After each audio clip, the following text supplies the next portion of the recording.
Hello friends, welcome to குட்டி sweet kitchen.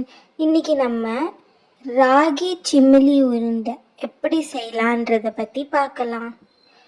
அதுக்கு நம்ம 400 கிராம் அளவுக்கு கேழ்வரகு மாவு எடுத்துக்கிறோம். ராகி மாவு எடுத்துக்கோங்க.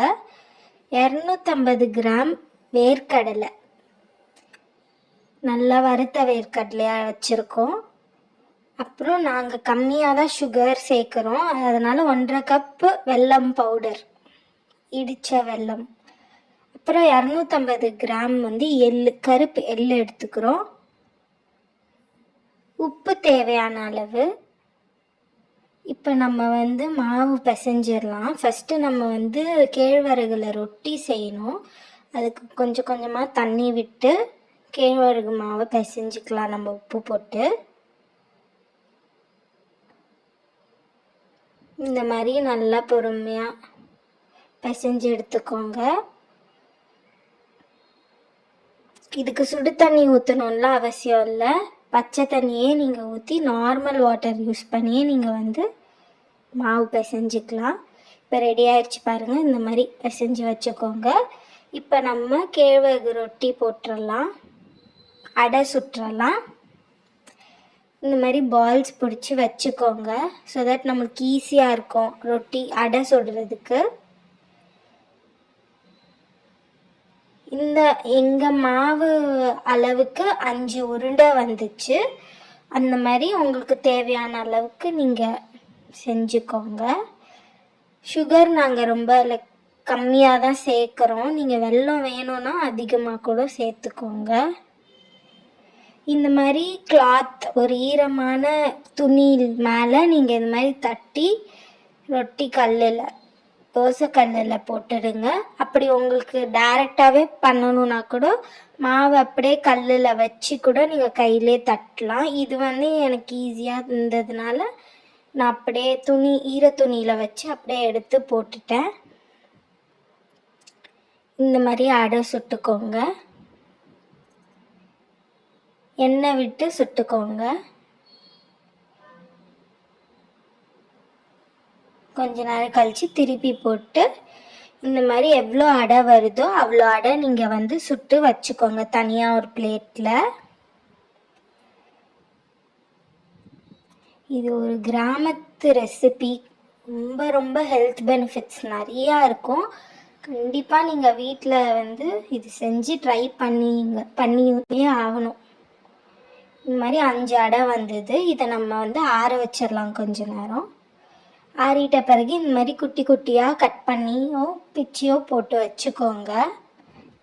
இந்த மாதிரி குட்டி குட்டி பீசஸ் பண்ணி வச்சுருங்க. இதை நம்ம அப்புறமா அரைக்கணும். அதுக்கு முன்னாடி ஒரு வானலில் நம்ம எடுத்து வச்சிருந்த எள்ளு இருக்கு இல்லையா, அதை லைட்டாக வறுத்துக்கலாம். இப்போ தான் வாசனையாக இருக்கும். எள்ளில் எவ்வளோ ஹெல்த் பெனிஃபிட்ஸ் இருக்குது. ஸோ இதெல்லாம் நீங்கள் குட்டீஸ்க்கு ஒரு ஈவினிங் ஸ்நாக்ஸாக கூட செஞ்சு கொடுக்கலாம். ரொம்ப நல்லது.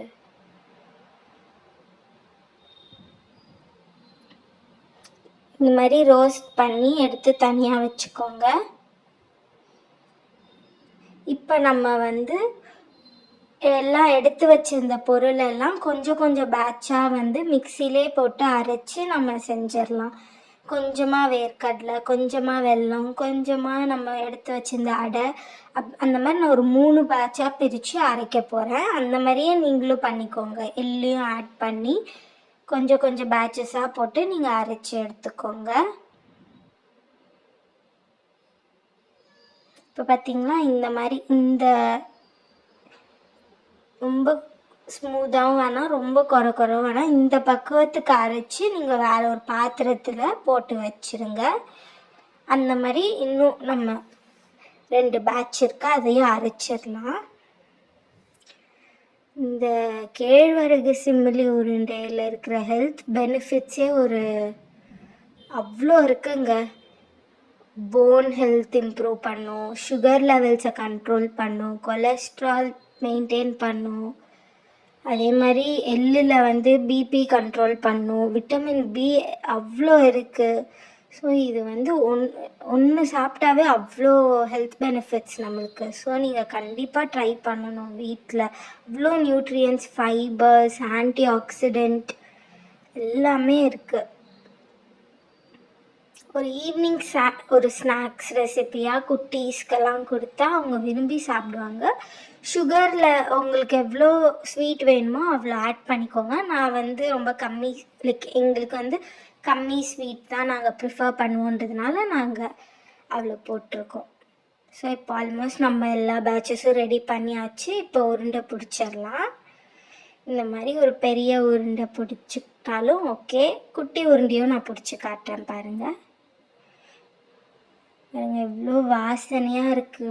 உருண்டை பிடிக்கும் போதே நம்மளுக்கு சாப்பிடணும் போல் இருக்குது. அந்த அளவுக்கு வந்து அவ்வளோ வாசனை. இதை பிடிக்காதவங்களே யாரும் இருக்க மாட்டாங்க. சின்ன வயசுலேருந்து பெரியவங்க வரைக்கும் இதை சாப்பிடலாம்.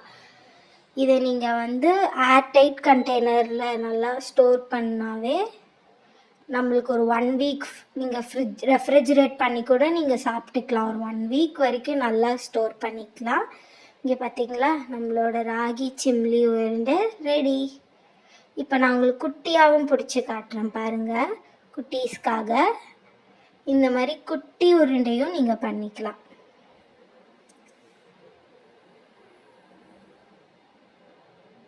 நம்மளோட பாரம்பரியமான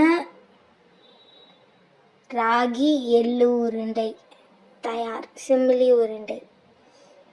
இதை நீங்கள் கண்டிப்பாக உங்கள் வீட்டில் செஞ்சு பார்த்துட்டு உங்கள் ரிவ்யூஸை கொடுக்கணும்.